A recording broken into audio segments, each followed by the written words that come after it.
Welcome to Knowledge Targeting Part 22, the technology of control from psychosurgery to token economies. This one is documented history, named procedures, named institutions, named funding lines, published in a United States Senate staff study in November 1974. Nothing here is a claim about a device operating today. It is the record of what one federal investigation was willing to file on paper under a single heading. Keep one word in mind throughout: spectrum. That is not an activist's caricature of anything. It is the definition of behavior modification written by the staff of a United States Senate subcommittee, published in November 1974, and held in the TI One Voice knowledge base as Entry 2. Read it twice. Nothing in that sentence marks a boundary. Nothing in it separates a paper gold star from an operation on a living brain. That absence is the whole of this episode. Knowledge Targeting is a 50-part documentary series from TI One Voice. Each episode takes one chapter of this field's own literature and reads it against the documentary record. What is proven, what is merely filed, what remains testimony. It is neither advocacy nor debunking. This part is unusual because almost everything in it is already proven. The work here is not establishing a record. The work here is refusing to stretch one. This is part 22 of 50, the second episode of section 3, the institutional framework. Part 21 opened that section with the Senate investigation of 1974 into behavior modification and the federal role. Who paid, through which agencies, with how little oversight. Part 23 will follow that money into the wards and the cell blocks, examining experiments on prisoners and mental patients. This episode sits between them and asks a narrower question. What, precisely, was being funded? Everything cited here lives on the TI One Voice platform at one.witisk.org. You will find the evidence library where members file dated incident reports and supporting documents. The knowledge base, the research archive this series is written from, which holds the 1974 Senate study, and the community wall where targets speak to one another directly. Registration is free. The archive is the point. A record filed today can be checked years later. There is also TITV, the round-the-clock live stream, at meet.witisk.org, under Public, TITV. It carries interviews, archive material, and each part of this series once it is finished. Every episode also has a written companion article on the platform, with the citations set out in full. For this part especially, go and read it. The primary source is a public government document, and no narrator should stand between you and it. A word on method. The spine of this episode is the chapter text, followed in its own order. Around it we search the TI One Voice knowledge base by meaning rather than keyword, retrieval augmented generation in the jargon, and pull passages that genuinely bear on this subject. Anything that wanders off is discarded rather than smoothed in. Roughly a third of what you will hear is that supplementary research, attributed as it arrives. 3 registers kept apart. Documented means a named procedure, institution, study, or funding line with a date attached, and this chapter is mostly that. Context means what was believed at the time and what changed afterwards. Inference means any line drawn from this history to a present-day claim, and that is argument, not finding. A proven past abuse shows that institutions did this and concealed it. It never proves today's particular allegation. A note before we begin. This history is genuinely ugly, and many people watching rely on mental health care right now. So let this be plain. Documented abuse in the past is not evidence that the treatment you receive today is harmful, and nothing in the next 2 hours is a reason to stop medication or walk out of care. The people in this record deserve dignity, not spectacle. If it gets heavy, pause. Here is the shape of the next 2 hours. First, the source document itself and what kind of thing it is. Then the defining sentence, taken apart clause by clause. Then the spectrum, all 8 methods laid side by side. Then the catalog, an actual 1973 sales list reprinted as Appendix 6 of a government report. Then 2 court rulings that tried to draw a line. And finally, what this record proves. So to the chapter. It opens on a single sentence, and that sentence is not a critic's line and it is not ours. It belongs to the Senate's own staff, describing the field they had spent 3 years investigating. Their phrasing ran from gold star type rewards, meaning a paper star, a token, a privilege earned for doing what an institution wants, all the way to psychosurgery. 1 paragraph, 1 official label, behavior modification.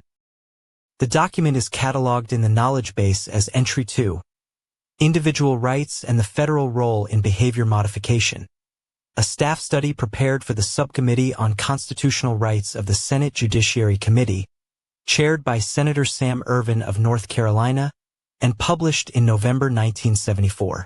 That was months after Congress passed the National Research Act, which built the ethics review system governing human experiments today. A staff study is an inventory, not a verdict. Set the 2 ends beside each other and the problem shows itself. At one end, a reward that can be withheld but not, strictly speaking, inflicted. Stop the scheme and nothing of it remains. At the other end, brain tissue altered for good.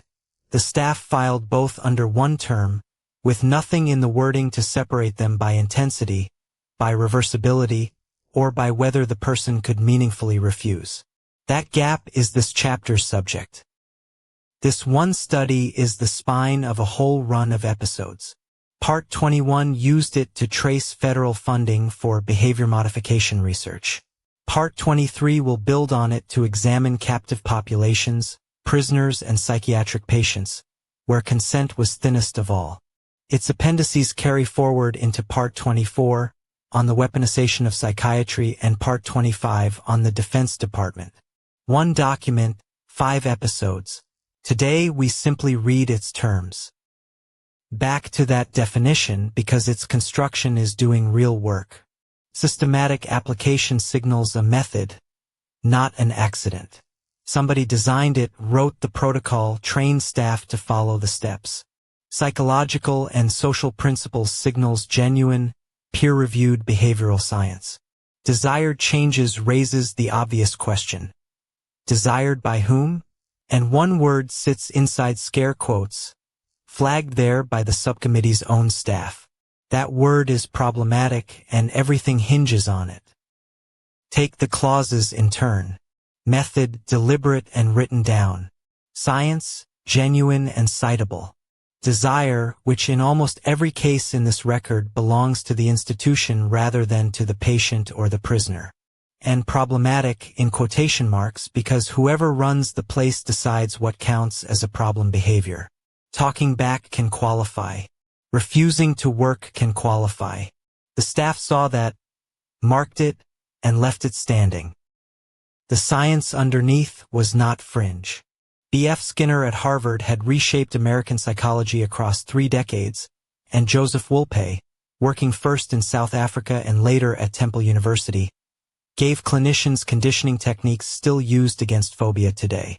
The knowledge base entry on Skinner's 1971 book, Beyond Freedom and Dignity, records where token systems went. Psychiatric hospitals, prisons, and schools, and most have since been abandoned or reformed. So the technique itself is not the villain here. Token economies remain an ordinary behavioral method, used in classrooms and clinics with consent and to a person's own benefit. The knowledge base entry on Walp's reciprocal inhibition says as much, and adds that no evidence supports its use for mind control. What this record indicts is application without consent. Inside institutions nobody could leave. Hold both thoughts at once all the way through. Here is the spectrum end to end. At the mild end, token economies and behavioral contracts, built from consequences a person can in principle refuse.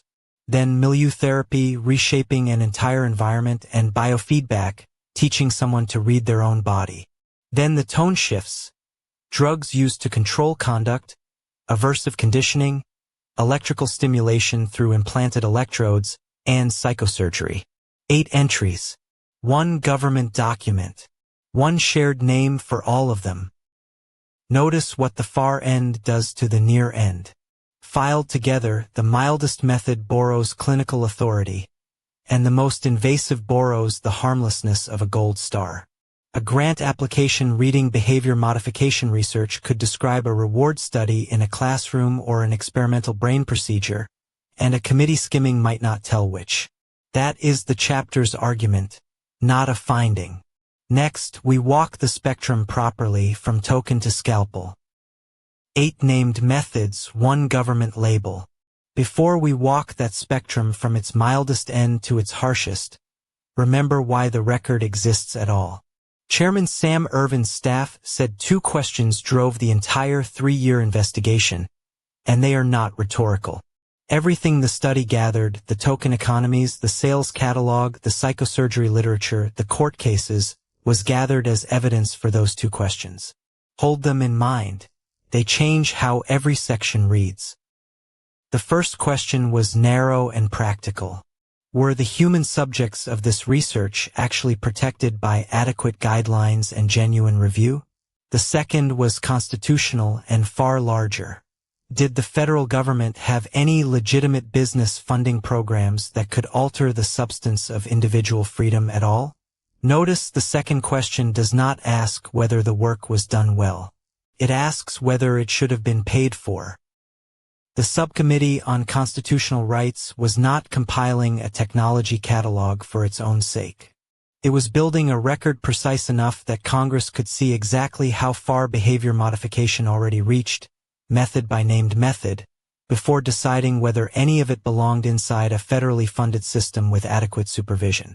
That is why the study still reads, 50 years on, as investigation rather than advocacy. It gathers, it names, it dates, and then it asks. Read the same list 2 ways and it says 2 different things. Read as a catalog. It is a menu of period techniques, historically interesting and morally inert. Read as a record. Every entry carries a question attached. Who paid for this, who approved it, and who was in the room when the subject agreed? The Senate staff chose the second reading. That choice is why token economies and brain surgery appear in the same document. That is the question a technology list cannot answer on its own, and it is the one that outlives the period. Not whether a method worked, not even whether it was cruel, whether public money should be buying changes to the substance of a person's freedom, and under what supervision. Keep it running underneath the token economies, the shock devices, and the operations. Every section that follows is measured against it. So we start at the mildest end with the token economy, and we take it slowly because its very mildness is the point. Nothing on this spectrum is easier to defend. Nothing is more ordinary, and understanding it clearly is what makes the distance to the far end legible, because the far end runs on the same underlying logic. If you do not understand the gold star, you cannot measure what sits 8 steps along from it. Here is the mechanic stripped down. A resident, a patient, or a student earns a token, a point, a plastic chip, a gold paper star, for performing a behavior the institution has decided is desirable. Making a bed, attending a session, staying quiet in class, finishing an assigned chore. The behavior is specified in advance and recorded by staff. Nothing is hidden about it. The chart is usually on the wall in plain view. The token is later exchanged for something of real value inside the institution's own economy. Extra recreation time, preferred meal, a telephone call home, access to a private room, permission to watch television. Refuse to comply and, in the cleanest version of the system, nothing is taken from you, you simply earn nothing new. The design withholds reward rather than inflicting punishment. That distinction is the whole ethical claim of the method. As a loop, it is almost elegant. A behavior is specified. A token is awarded the moment it appears. Tokens accumulate. They are exchanged for a privilege the person actually wants. The behavior becomes more frequent, and the loop runs again. The knowledge base entry on differential reinforcement describes the same structure in laboratory language. Tokens delivered contingent on target behaviors, later exchanged for what it calls backup reinforcers. It is a closed circuit. That is the knowledge base summary of what the subcommittee actually heard, and one phrase in it should stop you. Reduced isolation. In a classroom, a token buys a longer break. In a locked institution, the same token can buy relief from being kept alone. The mechanism has not changed at all. What has changed is what the person is buying back, and how much of their day depends on the transaction. None of this was improvised. It descends directly from mid-century operant conditioning, the experimental tradition B.F. Skinner built at Harvard, standing on Edward Thorndike's law of effect and John Watson's behaviorist manifesto. Skinner's insight was blunt. You need not reason with a subject or explore their inner life to change what they do. Arrange the consequences in the environment, reinforce what you want, and the organism obliges. Rat, pigeon, or person. The lineage here is easy to date, and it is short. 1898, Edward Thorndike's law of effect. Acts followed by satisfaction get repeated. 1913, John Watson's behaviorist manifesto, which threw out introspection entirely. 1938, Skinner's behavior of organisms sets out operant conditioning. 1968, the first hospital token economy in print. 1971, Skinner's Beyond Freedom and Dignity, which set off the public argument the Senate soon inherited. The first systematic token economy in a clinical setting is generally credited to Teodoro Alon and Nathan Azarin, who published their work from Anna State Hospital in Illinois in 1968, in a book titled The Token Economy. Their patients had been in hospital for years, people for whom ordinary encouragement had long since stopped registering. Tokens were earned for self-care and everyday tasks, then exchanged for meals, privileges, and a private room. By the narrow metric the program measured, behavioral compliance, the results were striking. People who had been unreachable by ordinary social encouragement began performing the rewarded behaviors regularly. The token economy worked, in the sense that it reliably shaped conduct toward the institution's stated goals. Hold both halves of that sentence. It worked, and the goals it shaped conduct toward were the institution's, chosen by the institution, and measured by the institution's own staff. Say this plainly because it matters. A point chart is not an atrocity, and the technique did not die with the era. Its direct descendant, contingency management, is used today in addiction care with real evidence behind it, and reward charts remain ordinary in classrooms and therapy. Nothing in this chapter is an argument against seeking mental health care. What documented historical abuse tells us about institutions then is not a verdict on treatment now. From that one 1968 publication the method spread fast, and it spread because it worked cheaply. No exotic equipment was required, only staff willing to track points on a chart. The knowledge base entry on contingency management records token economies in psychiatric hospitals and correctional facilities from the 1960s onward, and the applied behavior analysis entry finds them in schools too. One technique quietly almost everywhere. That reach is the point. Trace how far the same mechanic traveled. It began largely without controversy in ordinary classrooms, a teacher rewarding attention and quiet with stars on a chart. Many people watching this experienced exactly that and never thought of it as behavior modification.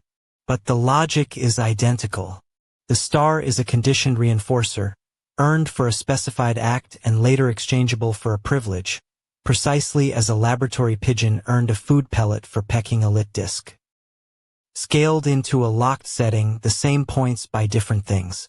On a psychiatric ward, tokens might govern access to the day room, to visitors, or to the right to wear your own clothes rather than a hospital gown. In a correctional unit, a leveled point system could decide whether you eat with others or alone, whether your mail is read, and whether you are eligible for transfer to lower security. The mechanic never changed as it scaled. Only the stakes did. In a classroom, losing a star costs nothing structural, your liberty is untouched and you still go home at 3 o'clock. In juvenile facilities and veterans hospitals, privilege tiers governed lights out, personal possessions, and whether a telephone call home was allowed and for how long. In a cell block, the same chart can be the entire architecture of a person's day. One thing to carry forward. Whoever decides what counts as sufficient compliance is usually the same staff who control the confinement, and that an inference from this record rather than a finding in it is what turns the gentlest tool on the spectrum into an instrument of institutional power. Documented abuse proves institutions have done this. It proves nothing about any specific claim made today. Next, how widely these systems spread and a price list Congress filed. So the gentlest tool on the spectrum, placed inside a locked setting, becomes an instrument of institutional power. Hold that thought, because the token economy did not stay on one experimental ward. By the end of the 1960s, it had left the research hospital and entered ordinary practice across the country. No conspiracy was needed for that, and the chapter claims none. A published, cheap, effective method simply traveled the way published methods travel. The behavioral literature names the settings plainly, and so does the Senate study of 1974. Public school classrooms running point systems for attention and conduct. State and private psychiatric hospitals. Juvenile correctional facilities. Veterans Administration hospitals treating chronic conditions. Addiction treatment programs. Adult correctional units. Special education classrooms. And halfway houses, sitting between the institution and independent life. 8 kinds of setting adopted separately, all running one behavioral technology. In the hospitals, the ambition ran further than a chart on a wall. Veterans Administration wards described what they called milieu therapy, the comprehensive engineering of a patient's whole social and physical environment. Corridors, meals, clothing, visits, all of it folded into one scheme. Note the vocabulary carefully. The knowledge base records that Robert J. Lifton used a close phrase, milieu control, to describe coercive persuasion. They are not the same thing, and saying so matters. The school end of this list is the mildest, and honesty requires saying so. A classroom point chart is not an atrocity. In special education, point systems were used to teach skills that ordinary instruction had failed to impart to children with developmental disabilities, and many of those children genuinely gained from it. Here the method does what its designers said it would do, with parents able to object and the doors of the building open. Custody is where the same chart changes character entirely. Juvenile correctional facilities built level systems, in which privileges climbed with demonstrated compliance and fell on institutional judgment. Adult correctional units adopted the same graduated hierarchy. And that structure did not end with the 1970s. Level systems remain standard in many youth detention centers to this day. The difference from the classroom is not the technique. It is that nobody locked in can decline to take part. 2 settings sit in between. Addiction treatment programs use tokens to reinforce abstinence, often pairing earned privileges with drug testing that could revoke them at a stroke. Halfway houses, the transitional programs between institutional life and independence, use token systems to bridge the gap, rewarding whatever behaviors the program judged necessary for successful reentry. The door in both is unlocked, but walking out can cost you the placement, the housing, and sometimes the parole itself. So why did 8 different kinds of institution reach for the same tool at roughly the same time? Because that is exactly what you would expect from a genuinely effective, well-published technique. It needed no surgical suite, no drug license, no hardware at all, only staff willing to count points on a chart. It produced numbers an administrator could show a funder. And in the narrow sense of shaping compliant behavior, it worked. Lay those settings out by how easily a person could walk away, and a pattern appears. At the everyday end, classrooms where families could object and children went home each evening. In clinical settings, Wards where consent existed on paper and leaving was another matter. In custody, no exit at all. One method, 3 very different degrees of freedom to refuse it, and in 1974 almost nobody was drawing that line. Before we move further along the spectrum, into methods that use pain instead of privilege, the chapter stops to make an argument about the near end. It is easy to let the token economy off the hook for being comparatively humane. It is comparatively humane. Nobody is cut, shocked, or drugged by a point chart. But we should ask what the method is actually engineered to do, and that question deserves a straight answer. A token economy is not neutral encouragement. It is not a parent praising a child's drawing. It is a deliberately constructed system for shaping behavior toward institutional preference, built on the same reinforcement principles that, further along the spectrum, get paired with punishment rather than reward. The difference between the mild end and the harsh end is not that one modifies behavior and the other does not. Both do.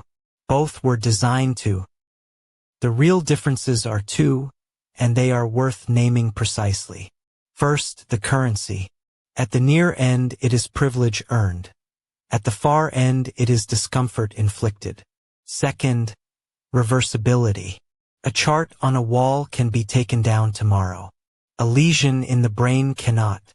Those are genuine and important distinctions, and flattening them would be dishonest. The chapter does not flatten them. Instead, it examines the second one much more closely. Here is where reversibility gets harder to defend. Yes, the charts come down, the points stop being counted, and the ward returns to whatever informal rules governed it before. But months or years of having your daily life priced in tokens does not evaporate with the paperwork. What can remain is an internalized lesson. That good things come from doing what the institution wants, and bad things come from refusing. That residue outlasts the tokens. Now compare that with what sat at the far end of the same spectrum. In 1973, a 3-judge court in Michigan ruled on experimental psychosurgery, in a judgment preserved in the knowledge base. The court's language is entirely about permanence. Irreversible, intrusive, and capable of injuring a person's ability to generate new ideas. That is the distinction the chapter insists on. Not whether behavior is shaped, but whether the shaping can ever be undone. Say this plainly because it matters more than any argument in the chapter. Token and level systems are still used and used ethically in classrooms, in developmental services, and in addiction medicine as contingency management with consent and with review. Criticizing how institutions deployed this method 50 years ago is not a criticism of the clinician you see now. Documented past abuse is history. It is not a reason for anyone to stop treatment. And here is the boundary this series keeps. Everything in this section is documented. Named settings, published studies, a printed Senate committee report. What it establishes is that institutions have run engineered behavior programs on captive people and were slow to say so. It does not establish that any particular contemporary claim of targeting is true. That step is the chapter's argument, not a finding of the record, and we will label it every time. Which brings us to the single most concrete object in this entire chapter. Appendix 6 of the 1974 Senate study is not testimony, not a leaked memorandum, and not a whistleblower's sworn account. It is a commercial sales catalog, dated 1973, from a real supplier of aversive conditioning equipment, Farrell Instruments Company, of Grand Island, Nebraska. The subcommittee staff chose to reprint the whole thing rather than merely describe it. Consider what that document actually was at the time. Ordinary period sales literature. The kind of thing a clinic administrator or an institutional purchasing officer received in the post, listing devices with model numbers, technical specifications, and prices, exactly the way any equipment catalog lists its stock. There is no secrecy in it and no coded language. A model number, a specification, and a figure in dollars, printed for anyone holding a budget. 1973 is the date doing the work here. Not a rumor from the 1950s, not an unnamed source, not a recollection assembled decades afterwards. A dated commercial document, written to sell equipment, then filed into the public record by a Senate subcommittee the following year and printed at government expense. Anyone can still read it. That is the standard this series holds its own evidence to, and it is why the chapter dwells here. Follow the channel. A catalog implies. A manufacturer builds the device. A catalog advertises it to institutions. A purchasing officer places an order. Institutional funds, frequently public funds, pay the invoice. The equipment arrives on a ward or in a unit and is used on people in custody or in care. Every step of that chain is a normal business process. Visible, documented, and entirely unremarkable to anyone working inside it. These devices were not hidden. They were marketed. So the question the Senate study implicitly asked was whether the structures reviewing their use were as normal and as visible as the sales channels delivering them. We already know the answer to that is no. What we have not yet done is open the catalog itself and read what was actually on offer, item by item, page by page. That inventory is where we go next. So let us do what the subcommittee did and simply read the list. What follows is an inventory drawn from the period record of the equipment that sat on the harder edge of the behavior modification spectrum. No embellishment is needed here, and none will be added. These were commercial products with model numbers and prices. The discipline of this section is naming them plainly, in the order a catalog would, and then asking who was watching. 7 categories make up the list. Faradic stimulators. Nausea-inducing agents, restraint apparatus, noxious odor devices, timing controllers, biofeedback augmented systems, and packaged aversion therapy kits, sold as complete institutional solutions. Read as a group, they describe rather more than a set of tools. They describe a supply chain with sellers, purchase orders, and delivery dates, serving buyers who ran hospitals, residential schools, and correctional facilities. We will take them one at a time plainly. First, the faradic stimulators. Devices delivering a mild electrical current, timed to an unwanted behavior. Farrell listed several models, each with its own specifications for voltage, pulse duration, and electrode configuration, and each priced for an institutional purchaser. These were the commonest form of aversive conditioning equipment, and they were standardized enough that a clinic never had to build custom apparatus. It ordered from a page the way it ordered mattresses or filing cabinets. Second, the nausea-inducing agents. Apomorphine, emetine, and related compounds, given to produce vomiting deliberately paired with a targeted behavior. These were used mainly in programs aimed at alcohol dependence, where the taste, smell, or sight of drink was paired with chemical nausea in the hope of building a lasting aversion. The technique dates from the 1930s and 40s, and it remained in clinical use through the 1970s, its effectiveness contested throughout. Third, restraint. This was not a separate method of behavior modification. It was an adjunct, and the reasoning behind it deserves to be stated slowly. If a person could physically withdraw from the shock or the emetic, the conditioning would not take hold. So the inability to leave was designed into the procedure itself. Restraint was not an unfortunate consequence of the technique. It was a functional requirement of it, and it was sold accordingly. Fourth, the noxious odor devices, delivering an intensely unpleasant scent as the aversive stimulus. Concentrated ammonia, hydrogen sulfide, or proprietary chemical formulations. They were marketed as gentler alternatives to electrical shock, particularly for use with children and adolescents in institutional settings. Whether that was a real distinction or simply invasiveness of a different kind is a question the period's ethical frameworks were poorly equipped to ask, and worse equipped to answer honestly. Fifth, the timing controllers, the component that linked an observed behavior to a delivered stimulus with machine precision. A behavior noticed by staff or picked up by a sensor would trigger the controller, and the stimulus would follow within milliseconds. The engineering was simple: relays, timers, basic logic circuits. But it changed the character of the thing. It is the difference between a person acting when they happen to notice and a system that always does. Sixth, the biofeedback augmented systems. More elaborate configurations combining stimulus delivery with physiological monitoring, so the apparatus could adjust itself according to the subject's measured bodily state. These sat at the meeting point of aversive conditioning and the wider biofeedback movement of the 1970s, and they pointed somewhere quite specific. Toward a model of behavior control that needed fewer staff, ran more automatically, and depended less on anybody's judgment in the room. Seventh and last, the aversion therapy kits. Packaged combinations of the elements already named, sold as complete institutional solutions, with compliance logs for tracking a subject's progress. A single purchase order could equip a clinic entirely, from one supplier to one loading dock. That is the detail worth sitting with.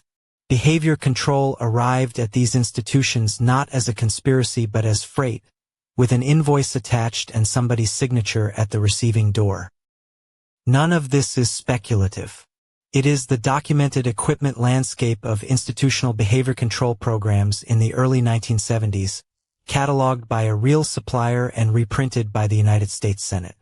The knowledge base's entry on the opera chamber records that the apparatus of that era drew sustained ethical controversy over its use of aversive stimuli, and became a recurring metaphor in later arguments about social engineering and surveillance. The list itself is the argument. Two cautions, stated plainly because this is where a history like this gets misused. Documented past abuse establishes that institutions have done these things and concealed them. It does not establish that any particular contemporary claim is true. Each one still needs its own evidence. And none of this is a verdict on mental health care today. Token economies likewise remain an ordinary technique.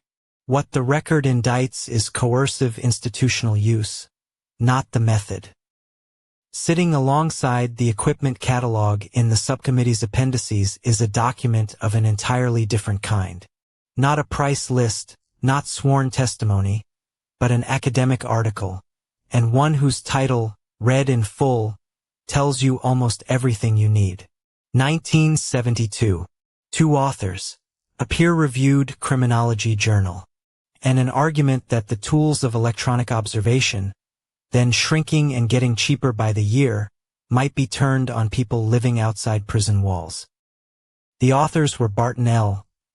Ingram and Gerald W. Smith, and their title ran like this: The Use of Electronics in the Observation and Control of Human Behavior and Its Possible Use in Rehabilitation and Parole.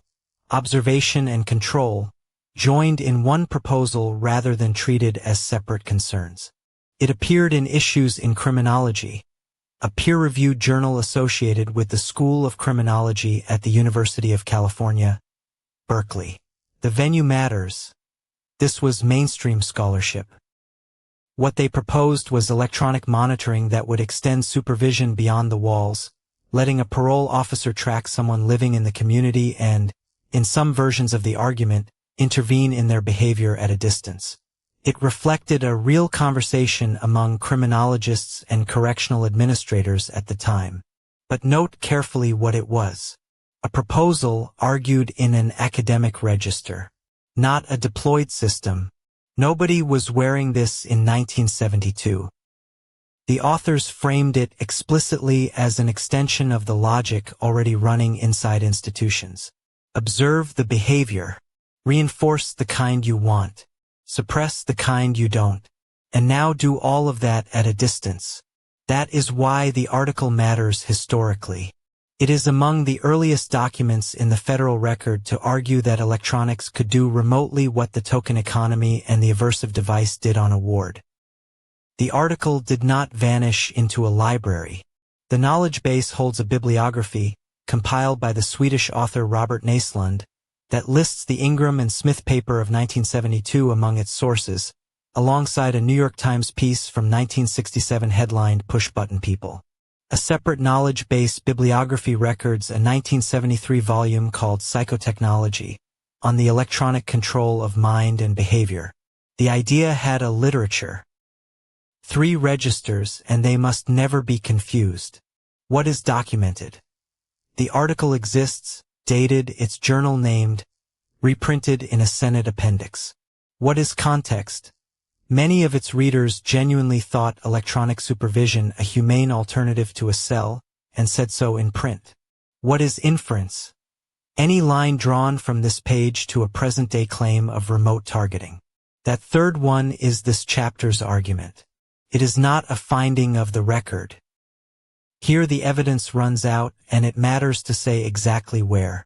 Ingram and Smith proposed a system. The record does not show one built and worn. The knowledge base notes that programs such as Operation Minaret are frequently cited to show the state had both the capability and the institutional precedent to monitor citizens. That precedent is real, and it is still not proof. Every contemporary claim has to be evidenced on its own terms.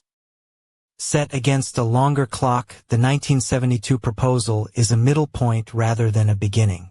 The knowledge base records that as early as 1956, an engineer named Curtis Schaefer described to a National Electronics Conference in Chicago a theoretical scheme of implanted electrodes receiving radio signals, reported at the time as a remote control for human beings.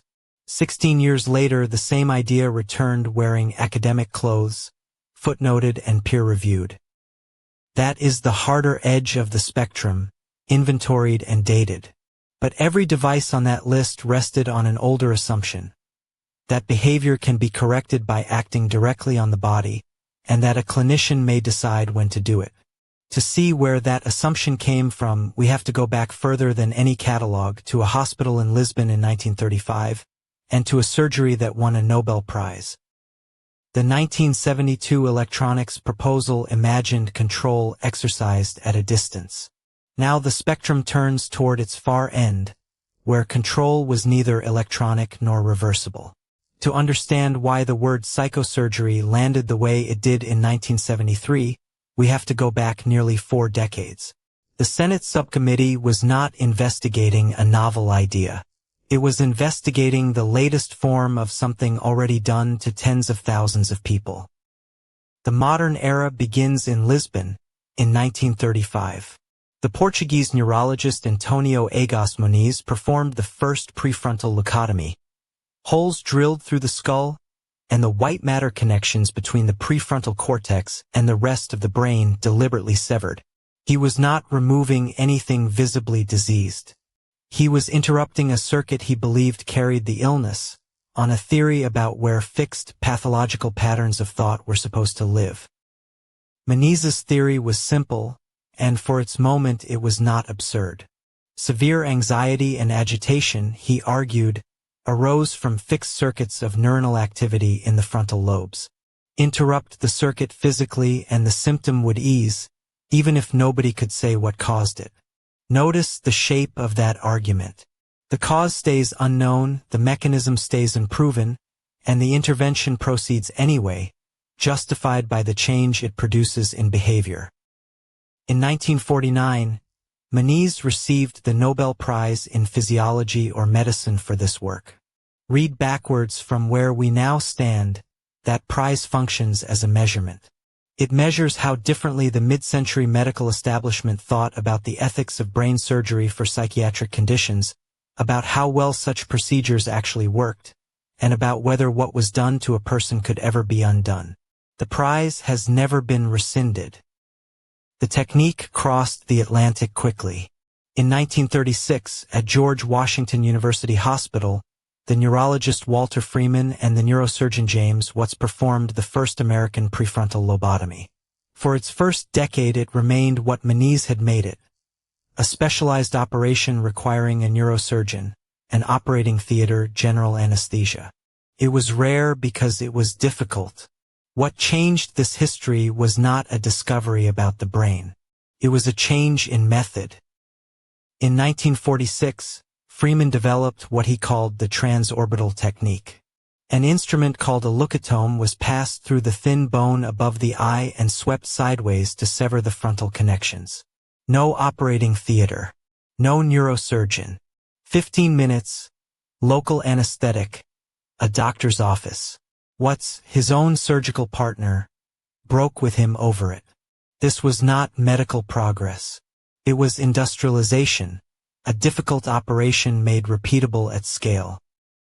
Freeman took the technique on the road.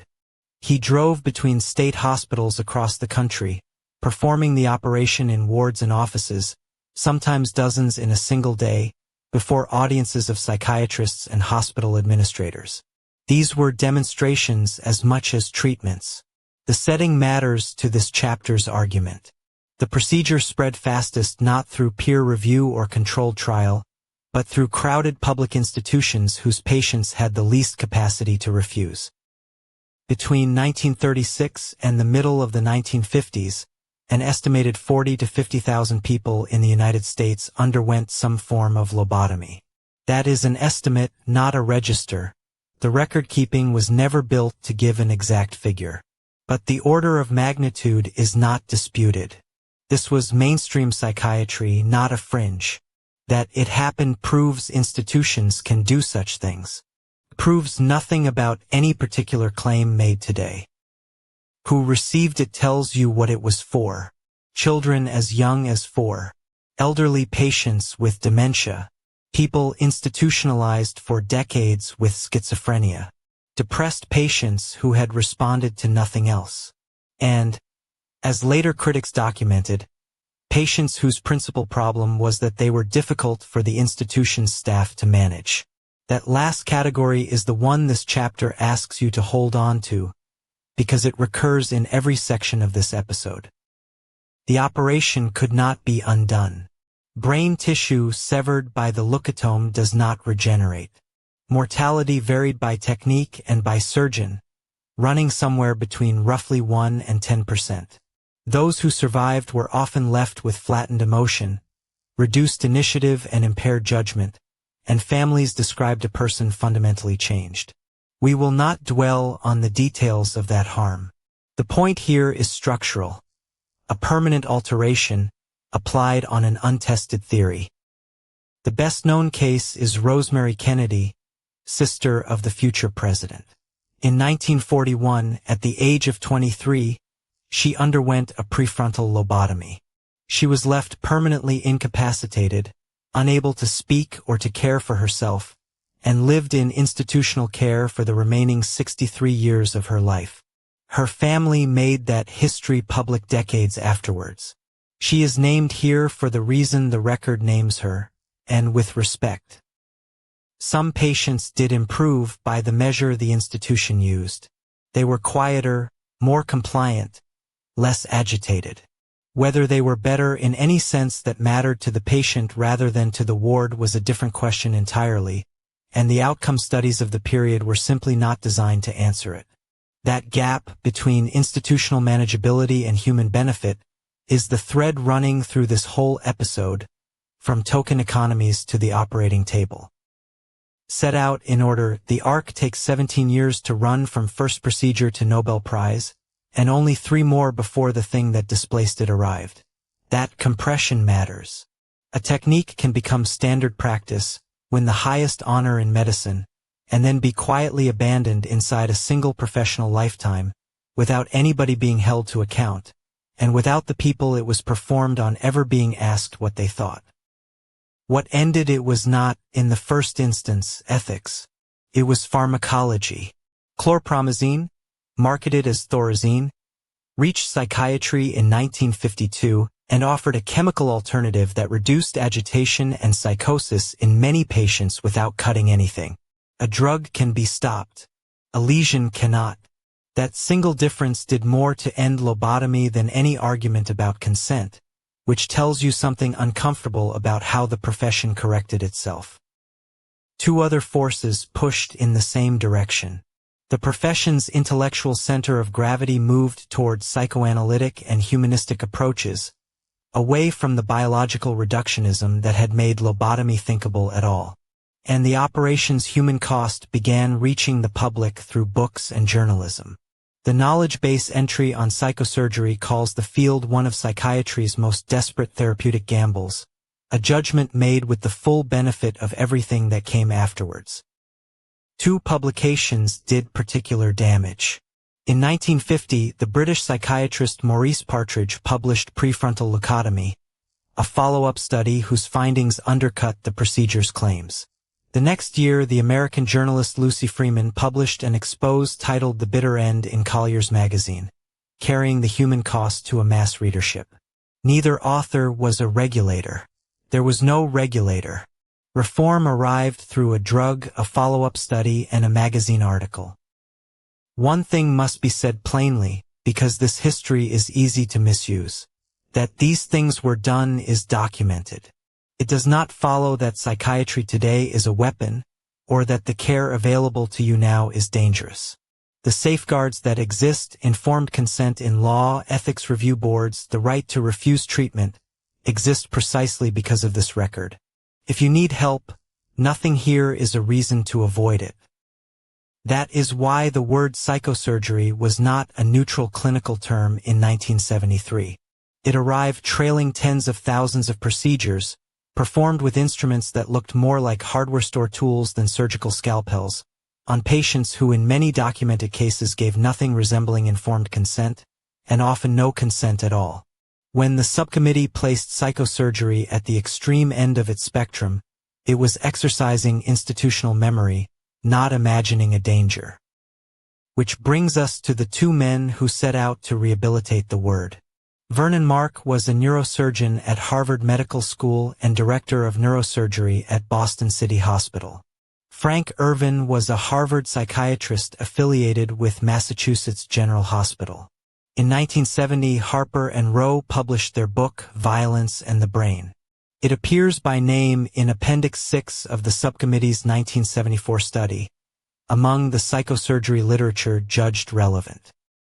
Their claim was that some severe, otherwise inexplicable violence traced to a specific brain dysfunction, particularly the amygdala and related structures in the limbic system. They named the pattern dyscontrol syndrome, a violent episode as a kind of behavioral seizure, produced by abnormal electrical activity rather than by anger, resentment, or circumstance. And if the cause was electrical, the treatment could be surgical. Next, what that surgery actually involved, and who disputed the reasoning behind it. Before we go further, it is worth setting the three methods side by side, because one of them is not like the others. A token economy is a system of incentives. Aversive conditioning is a system of unpleasant pairings. Both assume a person who chooses, and whose choices can be shaped by changing what follows them. Both are, in principle, reversible. Stop the program and behavior drifts back toward its own baseline. Psychosurgery rests on no such assumption. It proposes to change the physical brain permanently, so the behavior becomes unavailable to the person afterwards. Not because he learned to choose differently, but because the circuit that made it possible was removed. Tissue destroyed by surgery does not grow back. There is no such distinction available with a lesion. The token economy, by contrast, is still an ordinary clinical tool. What was wrong there was coercion, not the method. The Senate Subcommittee's 1974 report, held in the knowledge base as individual rights and the federal role in behavior modification, put it without decoration. Of all the methods of behavior control, it said psychosurgery is the most direct, the most permanent, and the most controversial. It quoted a health, education, and welfare definition. The surgical removal or destruction of brain tissue, or its cutting, with the intent of altering behavior. How common was it? The same report said the technique had fallen into disrepute in the 1950s and was returning. It was not as widespread as in earlier decades, but estimates put as many as 1,000 psychosurgical operations in the United States every year. Note the word estimates. There was no national register of such procedures, which is precisely why a range, and not a count, is all the record offers. The procedure Mark and Irvin advocated was not the crude operation of the 1940s. Theirs was stereotactic, a small lesion, placed using a three-dimensional coordinate system referenced to the patient's own anatomy. William Sweet, their colleague, would defend that approach before Congress in 1972, as Part 24 will describe. Compared with the broad, imprecise destruction of the prefrontal lobotomy, the difference in craftsmanship was real and it mattered. Where did the lesion go? The amygdala most often, on the theory that it acted as a kind of seizure focus for violent impulse. Other operations targeted the hypothalamus, the cingulate gyrus, the thalamus. Each region was associated with a different aspect of emotional regulation, and each carried its own risk profile. The vocabulary sounds surgical and exact. The theory underneath it was far less settled than the instruments were. Here is the point the precision hides. Accuracy protects the tissue next door. It reduces the chance of destroying something adjacent to the target and producing a deficit nobody intended. What accuracy cannot do is make the target itself recoverable. Once the tissue is destroyed, it is gone for good. And precision says nothing about whether the target was the right one, or whether violence works anything like a seizure in the first place. Keep that asymmetry in mind because everything that follows turns on it. A behavioral program can be judged after the fact and stopped. A drug can be withdrawn. A lesion cannot be unmade, and the person living with it lives with it permanently. That is why the argument about who should receive this surgery, and on whose authority, was never merely technical. It was an argument about permanence. Nothing about that has changed. It would misrepresent the record to present the discontrol thesis as settled science, and the record itself does not permit it. Mark and Irvin's claim was disputed from the beginning by other neurologists and psychiatrists, on grounds that were specific, documented, and are still there on paper. 3 objections matter most, and the third is the one the Senate subcommittee ended up quoting in its own findings. Take them in order. The first objection was about evidence. Mark and Irvin leaned heavily on case studies, individual patients with temporal lobe abnormalities who had also behaved violently. Case studies can describe. They cannot establish cause. That some violent people have brain abnormalities does not tell you the abnormality produced the violence, and the alternatives were obvious to their critics at the time. The correlation was real. The causal step was contested, and it stayed contested. What else could explain the pattern? People with brain injuries are more likely to be poor and marginalized, and poverty raises the odds of a violent encounter for reasons that have nothing to do with the amygdala. Or a third factor, early trauma, head injury, substance use, could produce both the abnormality and the violence. None of that was exotic reasoning.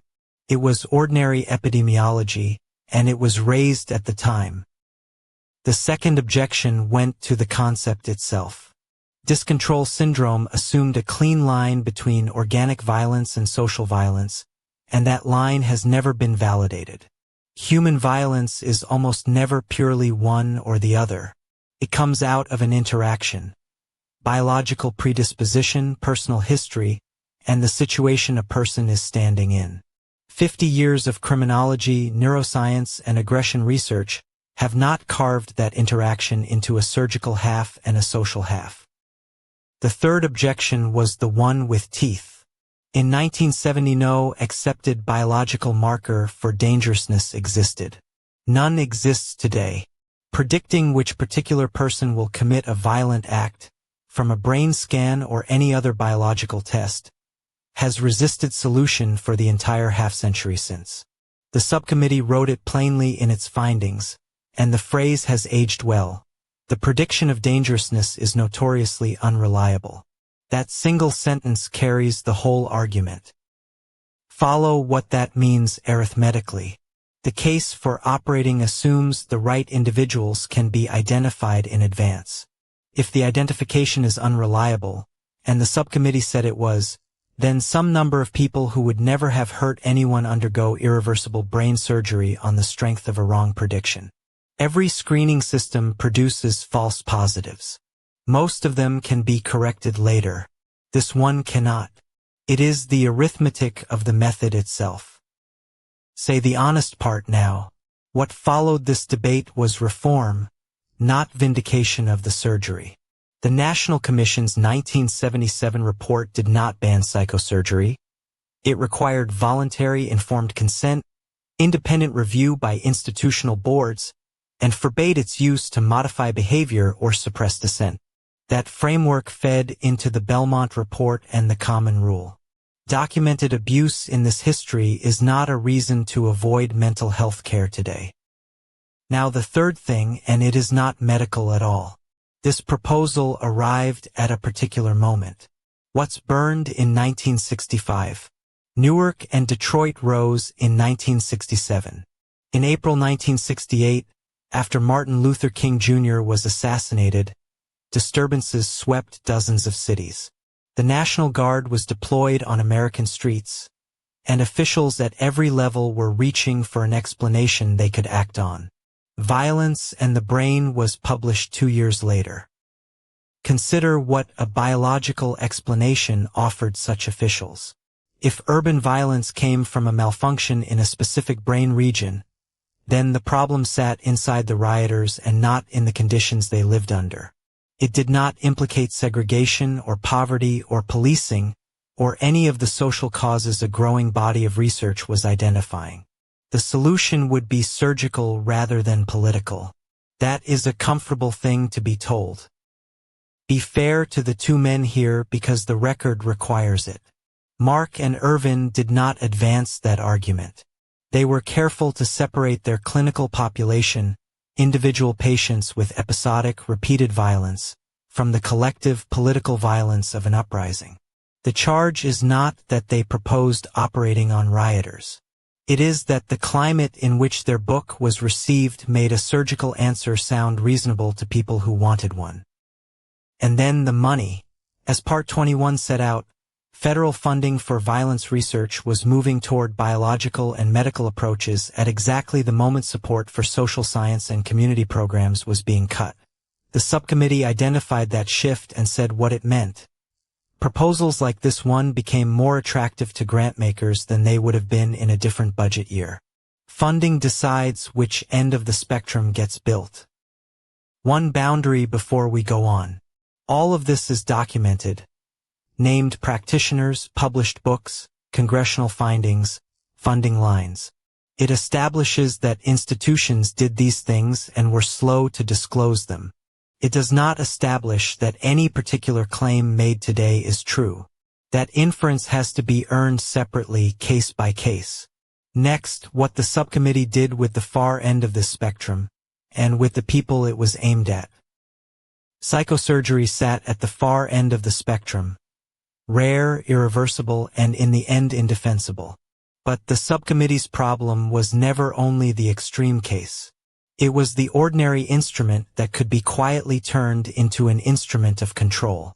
So we move from the operating theater to the ward, and to a treatment that never left medicine that is still given today, and that still helps people who have run out of other options.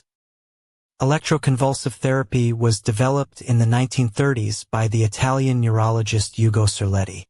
He had watched pigs at a Rome slaughterhouse being stunned with electric current, and wondered whether inducing a seizure might, by some unknown mechanism, relieve psychiatric symptoms. The first human treatment was given in 1938. Within a decade, the technique had reached psychiatric hospitals across the world, quick, inexpensive, and needing no operating theater and no surgeon at all. Unlike lobotomy, it destroyed nothing. The current induced a controlled seizure through the scalp. No tissue was cut and no structure removed. 70 years later, the mechanism is still not fully understood.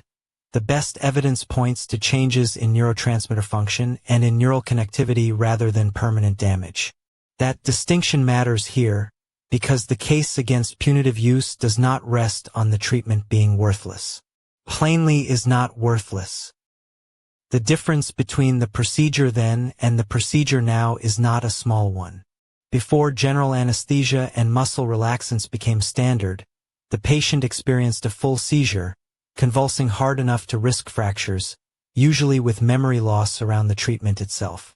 Today it is given under anesthesia, dosed and monitored, with written consent that can be withdrawn. The same 3 letters describe 2 quite different experiences, separated by decades of practice. Say this plainly because someone watching may be weighing a decision. Modern electroconvulsive therapy, given under anesthesia and with informed consent that can be withdrawn, is a recognized treatment for severe depression that has not responded to anything else, and for some people it is the thing that finally works. Nothing in this chapter is a reason to refuse care, stop a medication, or distrust the clinician sitting in front of you. The subcommittee did not count electroconvulsive therapy among the behavior modification methods it cataloged, and it was right not to. But the line it assumed, therapy given with consent to treat an illness on one side, a tool for managing conduct staff found difficult on the other, was cleaner on paper than in the wards of the 1960s and 70s, where the person treated was committed, medicated, and in no position to refuse. In the critical literature, the practice acquired a name: punishment electroshock or disciplinary electroshock. It was documented in several institutional settings during precisely the years the Senate study covered. Be careful about where that documentation comes from, because the strength of this part of the record and its weakness are the same single fact. Institutions that used the procedure this way did not describe it in those terms in their own files. The pattern was consistent.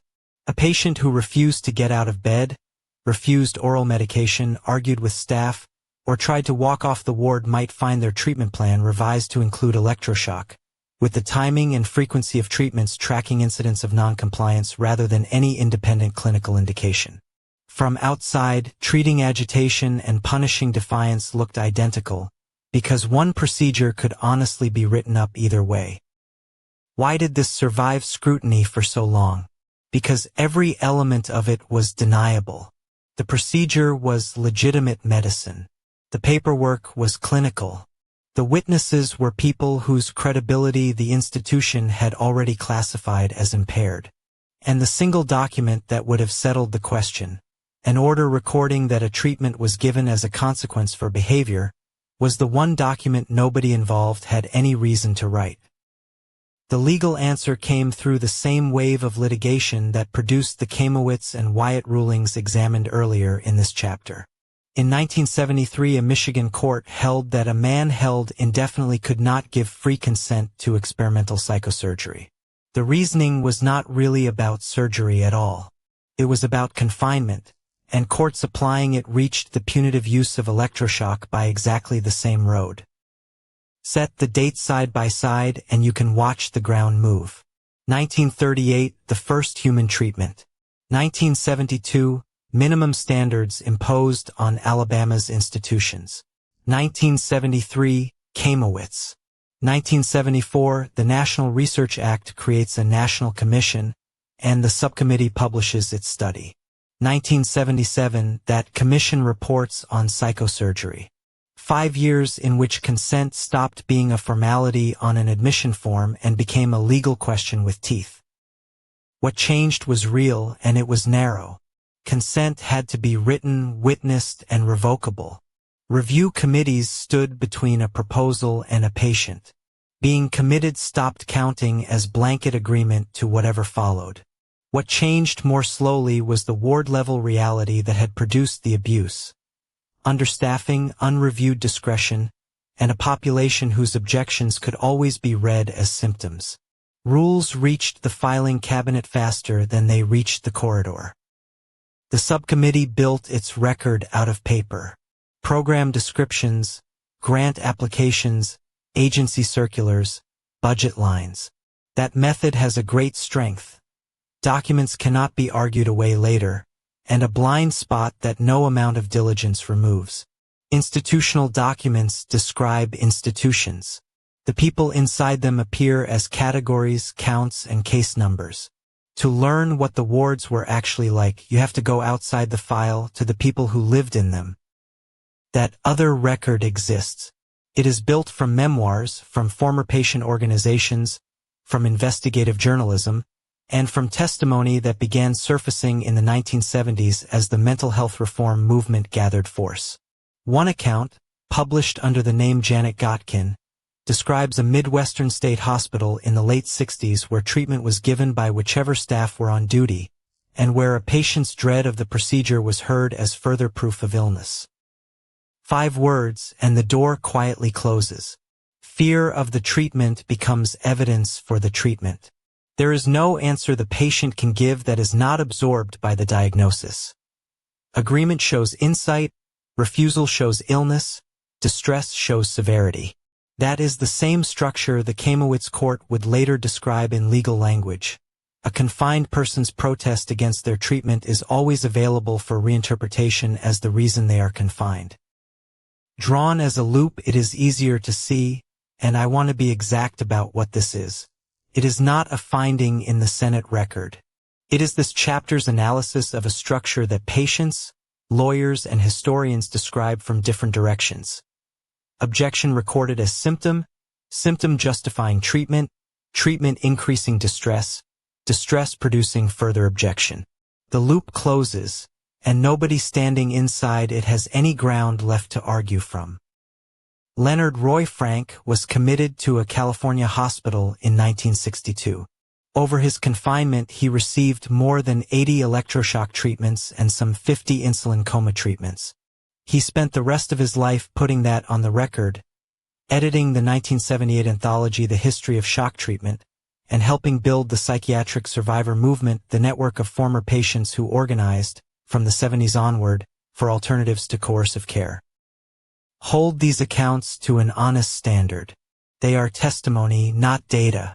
Memory is imperfect, perspective is partial, and self-interest shapes every first-person narrative, which is why historians weigh such accounts rather than simply counting them. What gives this body of testimony its weight is convergence. Consistent descriptions from different hospitals in different years by patients who never met each other and had no way to coordinate their stories. Now the boundary this series insists on. Documented past abuse establishes something important and something limited. It establishes that institutions have done this and then concealed it inside their own paperwork. It does not establish that any particular claim made today is true. That still has to be shown, case by case, which is why the knowledge base scores submitted accounts for corroboration, completeness, and cross-reference at one.witisk.org. There is one more instrument to account for, and it required no current, no scalpel, and no drug. In 1951, at McGill University in Montreal, the psychologist Donald Hebb paid student volunteers $20 a day to do almost nothing in a soundproofed room. What happened to those volunteers within hours would travel out of a Canadian laboratory and into interrogation manuals and prison design. That is where we go next. Testimony fills what paperwork leaves out. Yet part of this record was never hidden at all. It was funded, published, and praised. In 1951, at McGill University in Montreal, the Canadian psychologist Donald O. Hebb accepted a grant from the Defense Research Board of Canada to test a question nobody had examined properly. What happens to a healthy human mind when ordinary sensory input is taken away and kept away for days on end? The design was simple and almost comfortable. Volunteers lay on a bed in a small soundproofed room. Translucent goggles let light through but blocked every shape. Cotton gloves and cardboard cuffs dulled touch. A steady hum of white noise erased the sounds of the building. They were paid $20 a day, real money in 1951, and most expected easy work. Almost none lasted as long as they had planned. Take away pattern, texture, and sound, and you remove more than comfort. Within hours, the volunteers could no longer hold a train of thought. Simple mental arithmetic became difficult. Tension slid. Hebb's team recorded what they described as a disorganized, drifting stream of thought in men who had walked in perfectly well. Nothing was being done to them. The room was simply doing nothing back. That absence was the entire experiment. By the second day, many reported seeing things, geometric patterns first, then landscapes, then crowds of people. Some heard music or voices with no source. A number became strikingly suggestible, accepting absurd statements from the researchers that they would have laughed at a week earlier. A few grew genuinely distressed and asked to leave. Hebb's design granted that immediately, every time, without argument. The sequence has been reproduced in dozens of studies since. That is the finding, and it is worth stating carefully. No drug, no implant, no device of any kind. Only an environment stripped of its ordinary variety. The knowledge base entry on Hebb puts the significance plainly, and it is a claim about mechanism, not about any individual case. Environment alone can move perception. What that does or does not explain in any particular life remains an open question. That distinction matters more than anything else here. Hebb saw the implication himself, and it is the hinge of this whole chapter. If a few days of reduced input could do that to a healthy, well-fed, well-paid volunteer who knew he could walk out at any moment, what would the same conditions do to a man in a cell for months, badly fed, uncertain of his legal status, and certain he could not leave? That question was not rhetorical. Institutions were already listening. One caution before we go further. Reduced stimulation is not inherently harmful. The knowledge base notes that sensory deprivation has been studied in two starkly contrasting contexts: as a therapy for relaxation and pain, and as a coercive method. The float tank and the isolation cell share a physics and share nothing else. The difference is consent and an unlocked door. Nothing in this history is a reason to avoid mental health care. Hebb's discovery was science, and he published it as science. But a published finding cannot choose its readers. To any institution whose work involves holding people, the paper read differently. Not a description of the mind, but a list of levers. The knowledge base records that Hebb himself never advocated operational use of his results, and that his work has become a touchstone in arguments about what military money does to research. The step from the laboratory to the interrogation room was not speculative, and it was not slow.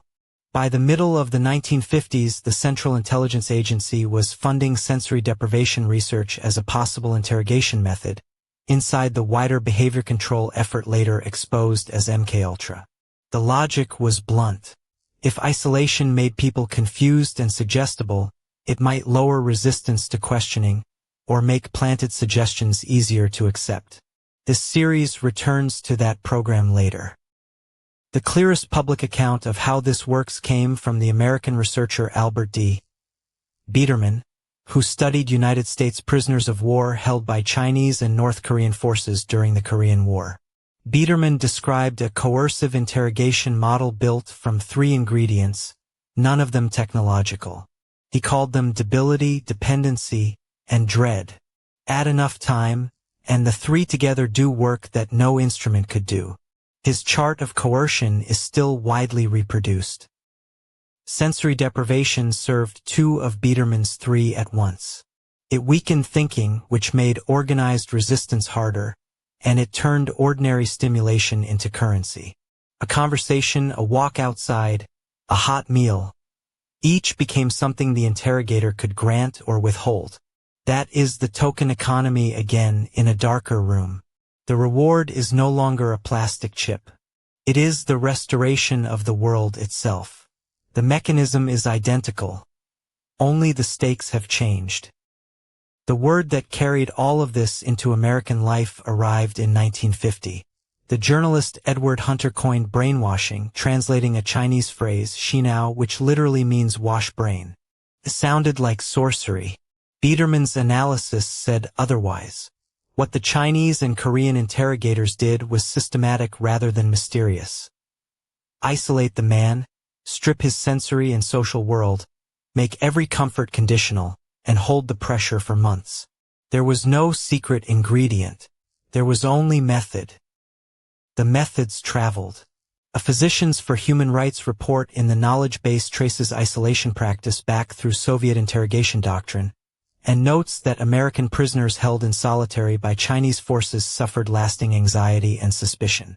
In 1971, British forces in Northern Ireland used 5 techniques on detainees, hooding and continuous noise among them. 7 years later, the European Court of Human Rights called them inhuman and degrading. That is the uncomfortable core of this section. The most effective coercion in the record required no device at all. It required a room, a schedule, and control over every small comfort. And here the argument needs a fence around it. This documented history proves that institutions built these methods and published them. It does not, by itself, prove that any particular present-day claim of targeting is true. Both statements are true at the same time. Which brings us to a place where these conditions were never an experiment at all. Through the second half of the 20th century, American prisons built and expanded isolation units, the whole administrative segregation, and eventually whole facilities designed around permanent separation. Nobody set out to reproduce a 1951 psychology study. But look at the specification of a modern isolation cell, and the resemblance is hard to miss. The engineering arrived at the same answer twice. Roughly 60 to 80 square feet. A solid steel door instead of bars, so there is nothing to see through. Artificial light on a fixed schedule and no direct daylight. Human contact through a food slot or an intercom. The same gray walls, the same ventilation hum, the same routine unchanged for weeks. Hebb built that room deliberately and paid people to sit in it for 3 days. Corrections built it as ordinary infrastructure. The clinical literature agrees, and it did not start with prisons.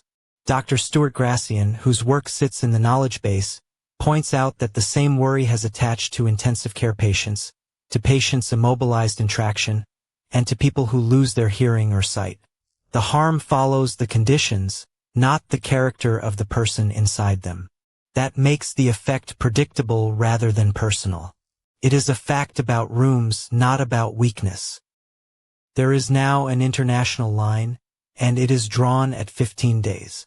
The United Nations Standard Minimum Rules for the Treatment of Prisoners, adopted in 2015 and known as the Nelson Mandela Rules, define isolation beyond 15 consecutive days as prolonged and prohibit it. 60 years on, the laboratory finding became a legal argument. The knowledge base notes that Hebb's McGill research has since been cited in challenges to long-term solitary confinement. For things separate Hebb's chamber from a segregation cell, and every one of them runs the wrong way. Consent. His volunteers chose to enter. Exit.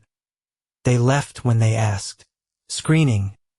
They were assessed beforehand, while isolation units hold people with existing mental illness at far higher rates than the general population. And oversight. Researchers were obliged to stop. Officers are obliged to keep order. Those are different jobs, and they produce different rooms. The Senate subcommittee that produced the 1974 Behavior Modification Study never cataloged solitary confinement among its methods. But it sat adjacent to everything the study did contain, a cruder, less technological way of using the environment to reshape a person. And underneath all of it lay one question a Michigan court was about to answer. Can someone who cannot leave ever truly agree to what is done to them? Hold that thought about confinement and follow it into a courtroom. Detroit, 1973. A Michigan Circuit Court is asked the question these last sections have circled in the abstract. Not whether the brain surgery works. Not whether the doctors mean well. Something narrower and harder. Can a man who is locked up, and who cannot leave, truly say yes to an experiment on his own brain? The case is remembered simply as Kamowitz. The subject was a man held in a Michigan state institution. He had not been convicted and sentenced in the ordinary way. He was detained under a criminal sexual psychopath statute, a civil commitment, with no jury verdict of guilt and no fixed release date. He was, in the plainest sense, at the state's discretion. Whether he ever went home depended on people who worked for the same institution now proposing to operate. The proposal was an amygdalotomy, the deliberate destruction of a small structure deep in the brain, done to reduce aggression. It was the family of operation that Vernon Mark and Frank Irvin had set out in Violence and the Brain. Irreversible, experimental, and offered to a man who could not walk out of the building. The institution's position was straightforward. He had been told what it involved, and he had agreed. His court-appointed advocate was Gabe Kamowitz, an attorney with the Michigan Legal Services Program, and Kamowitz refused to argue about the surgery's merits. He put one question to the court instead. Can a person who depends on an institution for food, for privileges, for visits, and above all for release, give the free and informed consent that the law actually requires? Everything else in the case followed from that single question. Through the spring and early summer, a 3-judge panel heard neuroscientists, psychiatrists, and ethicists. On July 10, 1973, it answered. No. The TI one-voice knowledge base summarizes the holding in one sentence, and it is worth hearing exactly as written, because the reasoning turns on 2 words that carry the whole case. Inherently coercive. Not coercive because someone threatened him. Coercive because of where he was, and what that place could do to him. Look closely at the loop the court identified. Release depends on appearing cooperative. Cooperating means agreeing to what the staff propose. The agreement is then written down as consent, and that consent is what authorizes the operation. At no point does anyone have to say, refuse and you stay. The structure says it for them. That is what the judges meant by a coercion that requires no threat. Nobody needs to be a villain. The ruling blocked the procedure. It also did something larger. It said that some settings are so unequal that consent produced inside them cannot be trusted, however sincere it looks on paper, and that an operation which cannot be undone demands the highest standard of all. A man cannot leave to seek a second opinion. He cannot consult a doctor who does not answer to his keepers. So the paperwork proves nothing. Hold on to the distinction because it travels well beyond 1973. The coercion the court found was structural, not personal. No orderly had to threaten anyone. No doctor had to lie. The institution itself held the power to confine, to withhold privileges, to delay release, and everybody inside knew it. Where that much power sits on one side of a conversation, the word yes stops meaning what it usually means. Be precise about what Kamowitz was and was not. It was a state trial court ruling in Michigan, not a decision of the Supreme Court, so it never became binding national precedent. Yet it became one of the most cited cases in the literature on institutional consent, and it is still quoted in bioethics and disability rights scholarship today, because it names something plain and durable. Power imbalance changes what consent can mean. Now move south to Tuscaloosa, Alabama, and to a building called Bryce Hospital. While Michigan was arguing about one man's consent, a federal court in Alabama was working the same problem from the opposite end. Not what may be done to a confined patient, but what must be done for one. The case was Wyatt against Stickney, and it reshaped what a state owes the people it locks up for their own good. Wyatt was filed in the Middle District of Alabama before Judge Frank Johnson, Jr., a judge already well known for enforcing civil rights orders in that state. The plaintiffs were represented by the newly formed Mental Health Law Project. Their argument was simple and devastating. People committed to Bryce without any criminal conviction, on the promise of treatment, were not being treated. They were being stored, in conditions below any decent minimum. Judge Johnson agreed. In a ruling of March 12, 1971, expanded through orders across the following year, he established what became known as a constitutional right to treatment. If the state takes your liberty on the promise of care, it owes you care that is genuinely adequate. Otherwise, the court reasoned, civil commitment is simply punishment without a trial. A loss of freedom that no conviction authorized and no therapy justified. The knowledge base entry on Psychosurgery notes that Wyatt did something else as well. It set out basic constitutional rights for hospitalized patients, and one of them matters enormously for everything this chapter has described. The least restrictive conditions necessary. If a lighter hand will do, the heavier hand is unlawful. Applied honestly, that principle rules out a great deal of what institutions had been doing in the name of behavior modification. The Wyatt orders were specific. Limits on subjecting patients to aversive procedures or experimental treatment, surgery included, without properly safeguarded consent. A humane physical and psychological environment.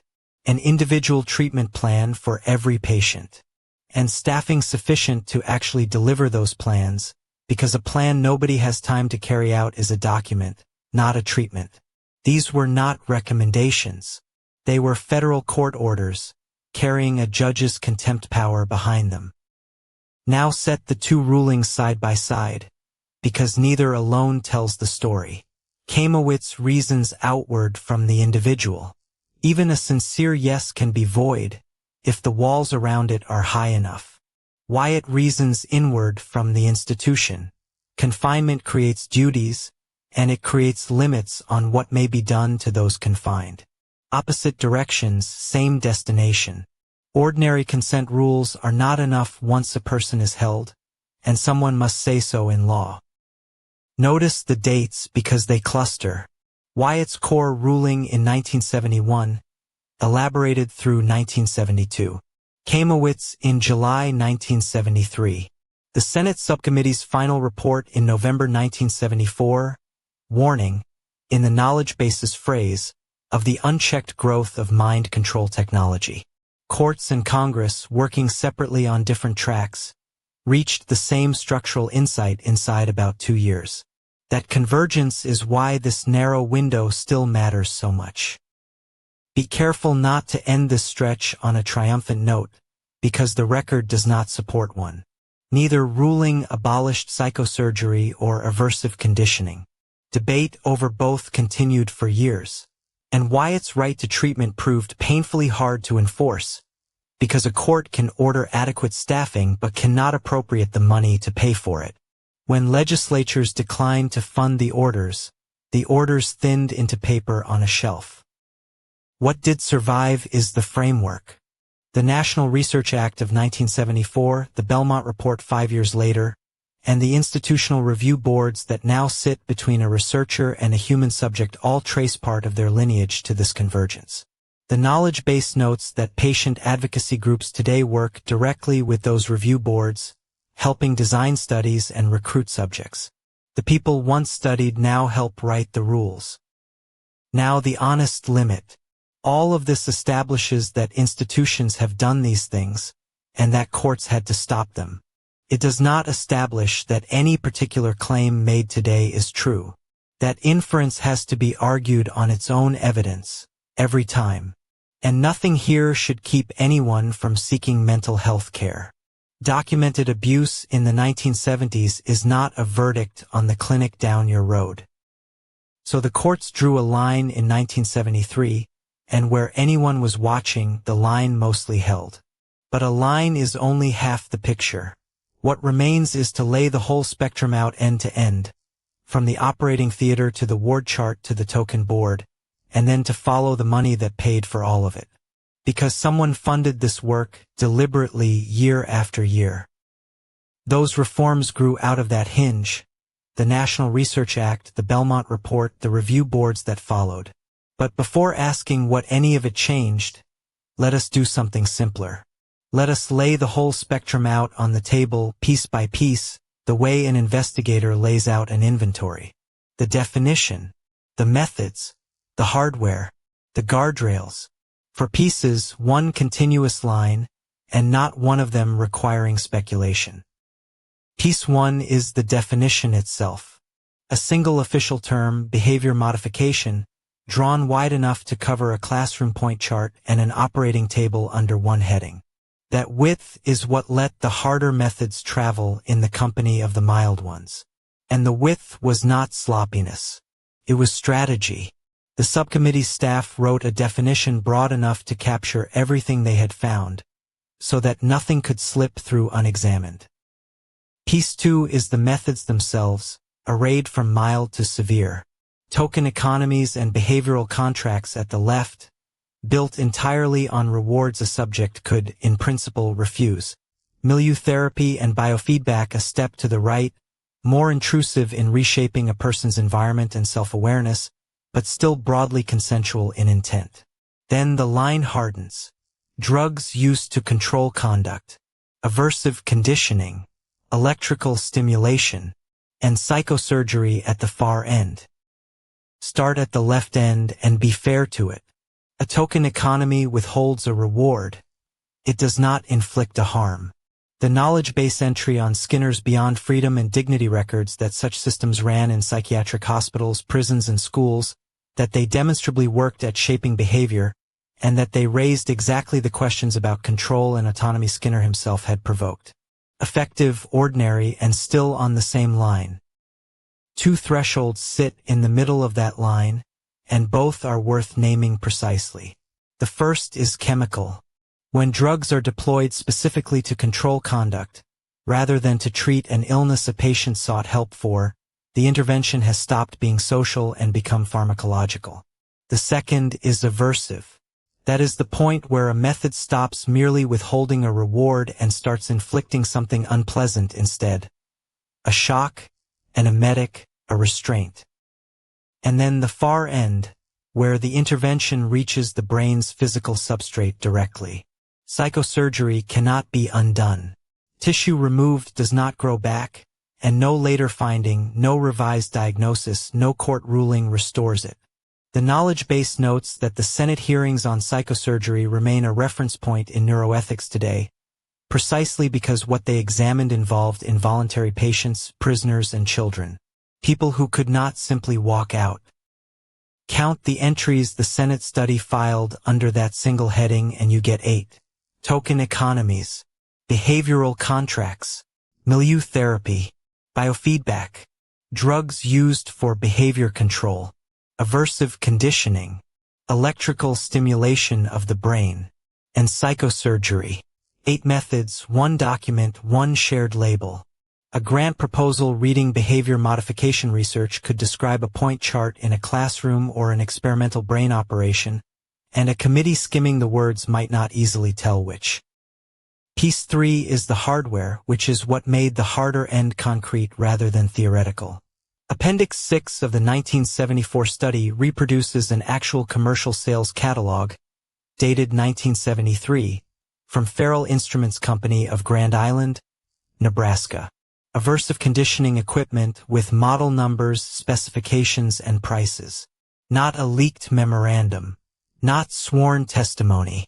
Ordinary sales literature of a kind a clinic administrator could receive in the post. The Senate reprinted it whole. That is the line this chapter keeps returning to, and it repays sitting with. Price list does not argue. It assumes. It presumes a buyer, a budget, a delivery address, and a purchasing process already so ordinary that nobody thought it needed defending.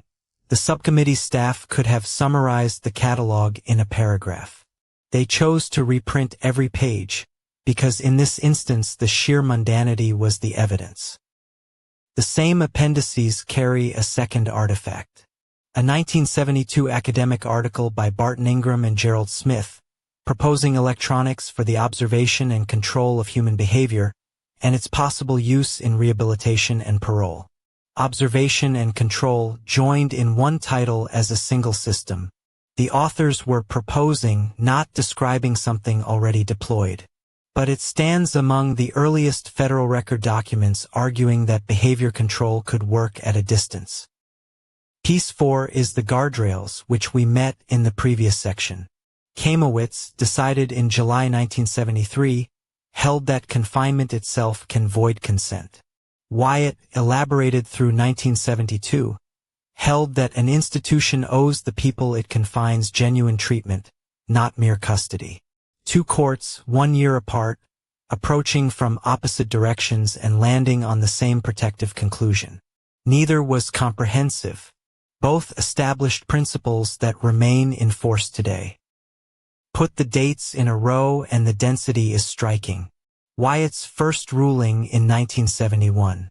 The Ingram and Smith proposal in 1972. The Farrell Catalog and the Kamowitz decision in 1973. The Senate Study and the National Research Act in 1974. The Belmont Report in 1979. Within 8 years, the same country built this equipment market, litigated it, investigated it, and began writing the rules for it. So, the definition, the methods, the hardware, the guardrails. One continuous line running from a paper star to a surgeon's scalpel, with 2 court rulings staked partway along it. Not one piece of it requires speculation about anything undocumented. And that is precisely why this spectrum, unlike some claims this series examines, is not contested. It is filed, dated, and citable. You can order the document and read it yourself. One honest qualification before we turn to the money. The token economy did not vanish, and it is not disgraced. The knowledge base entry on contingency management describes token systems as the direct precursors of a technique still used in addiction treatment today, rewarding verified abstinence. What the record condemns is not reinforcement itself. It is reinforcement applied to a captive population by the very institution that controls their release. And something plainer still, because it matters for who is watching. Documented abuse inside the psychiatric institutions of 50 years ago is not evidence that psychiatry today is a weapon. The reforms this chapter has traced, informed consent, review boards, the right to refuse, exist precisely because that history happened. If you are in treatment or thinking about seeking it, nothing here is a reason to stop asking for help. Now hold one more sentence up to the light because it explains why the far end of that line got built at all. The subcommittee's staff were not describing a conspiracy there. They were describing a budget. And a budget, in the plainest sense, is a statement of what an institution wants more of. Read that sentence twice and the whole chapter reorganizes itself around a single question. Who was paying? The subcommittee identified 2 forces, and separating them matters. The first was a genuine rise in scientific interest in violent behavior, a development that might have happened in any funding environment, driven by the internal logic of the disciplines themselves. The second, and the more consequential, was a redirection of federal money toward violence reduction and crime prevention, arriving at precisely the moment ordinary medical and scientific funding was being cut back. The knowledge base entry on the Law Enforcement Assistance Administration shows how that money actually landed. The agency funded token economy programs for behavior modification, among a great deal else. Then, following protests from students and faculty at UCLA, it announced it would bar its funds from psychosurgery, medical research, behavior modification including aversion therapy, and chemotherapy. A funding agency drawing that line tells you where the funding had been going. Be careful with what this establishes. It is not an accusation against any individual scientist. Doctors Mark and Irvin, whatever the merits of their theory, were working inside a landscape deliberately reshaped to reward exactly the proposal they were making. Researchers follow the money because their work requires money. And note the harder limit. A documented past abuse proves that institutions have done this and concealed it. It proves nothing about any particular present claim. That distinction between what the record establishes and what it merely makes thinkable is the discipline this series runs on. The funding shift itself is traced in detail in Part 21. The specific appropriations, the specific agencies, the specific figures. Read the 2 chapters together and the psychosurgery story stops looking like one doctor's isolated idea. Which leaves the question we take up next. What does knowing this spectrum actually change? So the money moved first and the ethics followed. Hold that thought and ask the plain question, what does knowing this spectrum actually change? For a target of today's harassment trying simply to be believed, it offers one concrete thing. Behavior modification is not a paranoid coinage. It is a real field, defined by a committee of the United States Senate, with a documented history reaching from the classroom into the operating room. That history was not assembled by outsiders. It was cataloged in the government's own paper, the November 1974 study of the Senate Subcommittee on Constitutional Rights, filed under Senator Sam Ervin, and held in the One Voice knowledge base as Document 2. Half a century later, it is still there, appendices and all, for anyone willing to read it. The vocabulary targets used did not come from the internet. It came from a Senate print. Lay the line out once more, left to right. A gold star on a chart. A token economy. Milieu therapy and biofeedback. Drugs given to control behavior. Aversive conditioning with its shock boxes and emetics. Direct electrical stimulation of the brain. And at the far end, psychosurgery, irreversible by design. One official heading covered all of it. That is what let the hardest methods travel in the company of the mildest. For verbs carry this chapter, and each one has paperwork behind it. Funded, federal money redirected toward violence research. Studied, Mark and Irvin's book, Ingram and Smith's electronic monitoring proposal, Hebb's deprivation work at McGill. Sold. A 1973 sales catalog from Feral Instruments with prices. Litigated, Kamowitz and Wyatt decided within a year of each other. Nothing there requires speculation. That is precisely why this part of the record is not contested. Now the hard sentence, and this series will keep repeating it. A documented past abuse establishes that institutions have done this, and concealed it. It does not establish that any specific contemporary claim is true. Those are two different statements, and collapsing them is the single fastest way to lose an argument you might otherwise win. The record proves the vocabulary is legitimate and the capabilities were real. Proves nothing about today. For the researcher or the advocate, the lesson here is method, not conclusion. Anchor every claim to something as specific as this chapter has tried to be.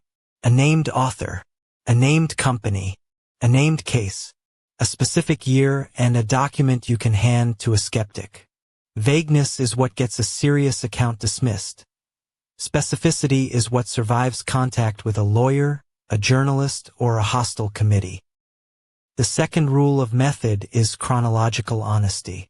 Describing 1970s psychosurgery precisely is not the same as asserting that any particular device exists today.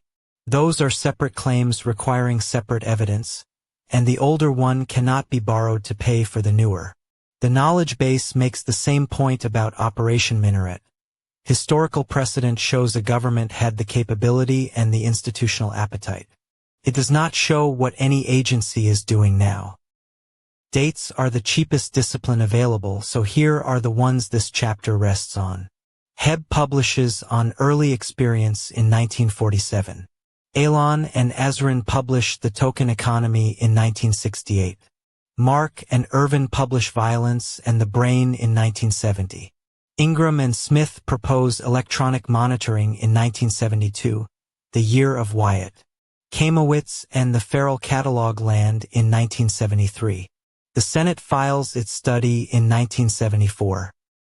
The third rule is the one this chapter earns hardest. In any era before evaluating a scientific claim, ask where its funding came from and why. Part 21 traced the appropriations and the agencies in detail. What it showed is uncomfortable and simple. The money often arrives before the ethics do. That is not an accusation against any individual scientist. It is a description of how a research landscape gets pointed. 1 year does a great deal of work in this episode. 1974 is when the United States Senate put the whole spectrum in one place and printed it. Not a leak, not a whistleblower. A committee print with appendices, available in libraries ever since. Whatever else is disputed about targeting, that document is not. It was assembled, published, and filed by the federal government itself for anyone to read. One clarification is owed because it matters to real families. The token economy did not vanish, and it is not sinister in itself. The knowledge base notes that token systems were direct precursors of modern contingency management, still used in addiction treatment and in classrooms today. A sticker chart is not a weapon. What made the 1970s applications troubling was not the method. It was who could refuse and who could not. The knowledge base entry on Skinner's Beyond Freedom and Dignity puts the reform plainly. Most token economies have since been abandoned or modified in response to these concerns. That sentence is worth holding on to, because it is evidence that scrutiny worked. Institutions changed. Consent rules tightened. Review boards appeared. The reform was partial and slow, and Part 26 will test how partial. But something did move, and it moved because the record was public. And one more thing must be said clearly, because this chapter has been hard on a profession. Documented abuse in psychiatric institutions 50 years ago is not evidence that psychiatric care today is a weapon. Many people watching this rely on that care, and it helps them. If you are struggling, this history is not a reason to stop treatment or avoid a doctor. The criticism here is historical and institutional. It is not medical advice.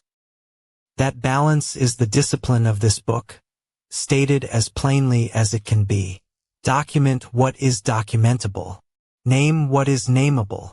And leave the inference from the documented past to the disputed present where it belongs, which is with the reader, openly labeled as inference rather than smuggled in as a finding. Every time this series crosses that line, it will say so out loud. Watch for it. This chapter sits at the center of a sequence, and the next link is already visible. Part 23 follows the same spectrum into the two populations the Senate study named first, prisoners and institutionalized mental patients. It examines specific programs, the Bureau of Prisons project called START, and the University of California, Los Angeles Violence Center, deployed on people who could not meaningfully refuse. Consent is the hinge of everything that follows. Think of the section as a stack rather than a list. Part 21 supplied the money. This part supplied the methods. Part 23 supplies the populations. Part 24 traces the language, from confrontation sessions to psychosurgery circulars. Part 25 follows the money trail into the Department of Defense. And parts 26 through 28 take up the law, the institutional culture, and the legacy. One Senate study underwrites all of them. Part 24 is where the language itself goes on trial. A drug program called the SEED ran 12-hour confrontation sessions and called them therapy. The Veterans Administration issued circulars on psychosurgery. The same reframing this chapter found in the Feral Catalog appears again, in different rooms. And the evidence base is the same file every time, the 1974 Senate study, Knowledge Base Document 2, supplying 5 adjacent chapters at once. Here is where this chapter's evidence runs out, and it should be said without hedging. What all of this means for a person who feels targeted today is not a question the historical record can answer on its own. The record establishes precedent, vocabulary, and capability, cannot reach across 50 years and validate one individual's experience. Anyone who tells you otherwise is selling certainty that the documents do not contain. That is the narrowest and most defensible claim this episode makes, and it is worth saying slowly. Not that any present-day allegation is proven, only that the vocabulary, the capabilities, and the institutional patterns are not without precedent. They belong to a documented American history, one the federal government assembled itself. A modest claim, carefully bounded, and, unlike a great deal of what circulates on this subject, one that holds. So carry the spectrum forward. It does not disappear when the calendar turns to 1975, and neither do the questions it raises about consent, coercion, and the limits of institutional power over the human mind. Those questions are as live now as they were when Senator Ervin's staff first cataloged them. In a moment, we will draw this episode together, weigh what we still do not know, and look ahead. Carry the spectrum forward, then. Before we close, let us set the whole of this episode down in one place, plainly, so you can check it against the documents yourself. What follows is a recap, an honest account of the gaps, the sources we used, and a look at where this series goes next. Nothing new will be introduced. Everything here has already been shown, dated, and named in the preceding 2 hours. Here is the whole line again in one look. At the near end, rewards a person could in principle refuse, tokens, contracts, milieu therapy, biofeedback. In the middle, drugs given to control conduct, and devices built to pair discomfort with an act. At the far end, current delivered into brain tissue, and surgery that removes it for good. 8 methods. 1 government heading. That single word, spectrum, has done all the work tonight. The argument assembles from 4 pieces. First, a definition elastic enough to file a paper star and an operating table under one heading. Second, the methods themselves, arrayed from mild to severe. Third, the hardware that made the harder end concrete, a real catalog, a real proposal printed as appendices to a Senate document. Fourth, the guardrails 2 courts built in response. None of those 4 requires a single speculative step. 2 artifacts carry more weight than any argument we could make. Appendix 6 of the 1974 study reprints an ordinary sales catalog, dated 1973, from Farrell Instruments Company of Grand Island, Nebraska, model numbers, specifications, prices. Beside it sits a 1972 academic proposal by Ingram and Smith, arguing that electronics could observe and control behavior at a distance. Congress did not merely describe these papers. Congress reprinted them in full. The dates matter because they keep the eras honest. Moniz cut the first leucotomy in 1935 and took a Nobel Prize in 1949. Hebb began his deprivation work at McGill in 1951. Elon and Azrin published The Token Economy in 1968.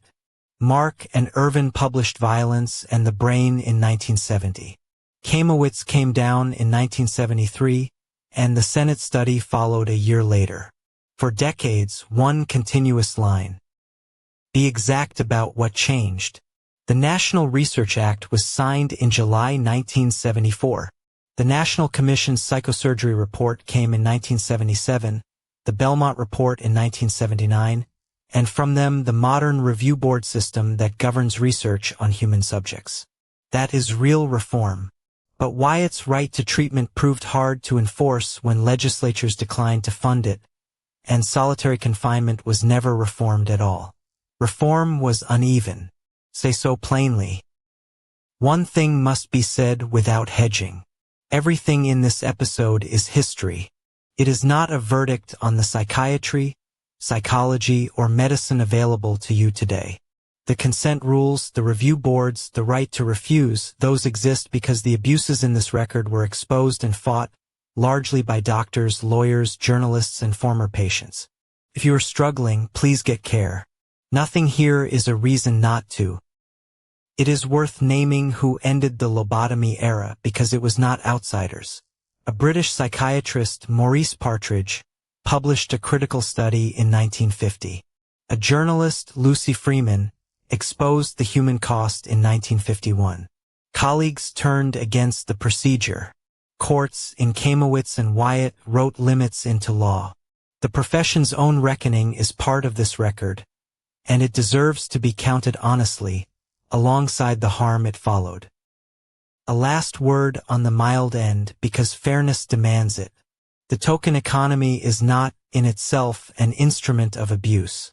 Its descendant, which the knowledge base calls contingency management, is used today in addiction treatment with genuine evidence behind it, and point systems help many classrooms run.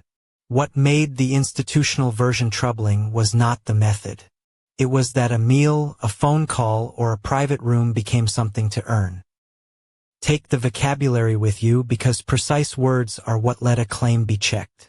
Behavior modification is the Senate's own umbrella term, not a coinage of ours. Aversive conditioning inflicts. The token economy withholds. Psychosurgery is the only method on the line that cannot be undone. Kamowitz says confinement can void consent.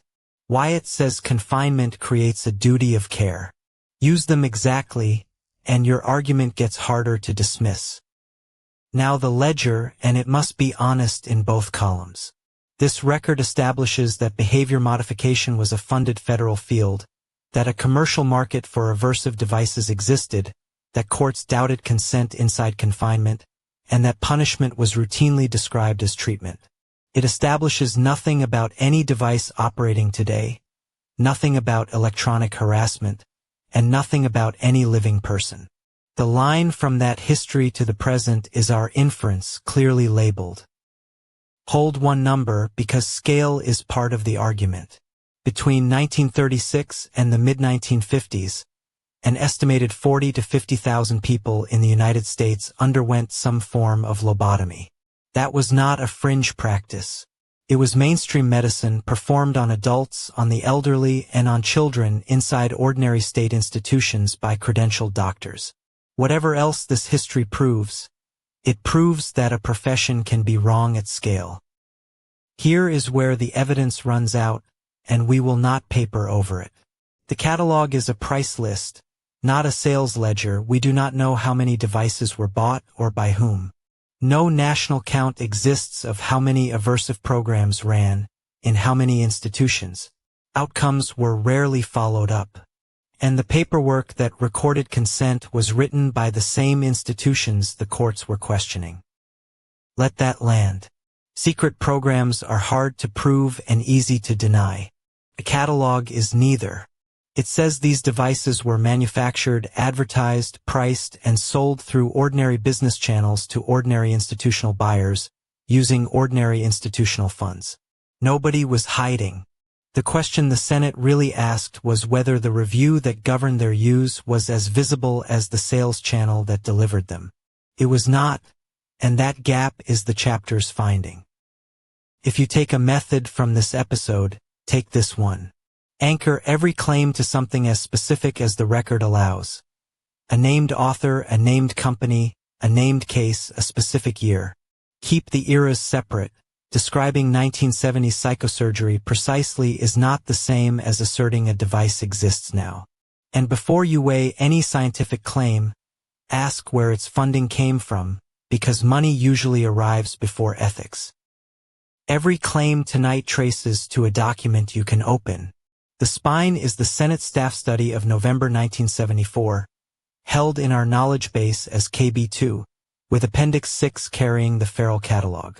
Around it, Kamowitz versus Michigan Department of Mental Health, Wyatt versus Stickney, Mark and Irvin's Violence and the Brain, Alon and Azarin on the Token Economy, and the National Commission's Psychosurgery Report of 1977. If tonight was useful, come and stand with us. TI One Voice is at one.witisk.org, a free platform where targeted individuals document what happens to them in a form that can be checked, compared, and cited. Our live stream, TI TV, runs around the clock at meet.witisk.org. Under Public, TI TV, there is a written companion article for this episode too. You are welcome there.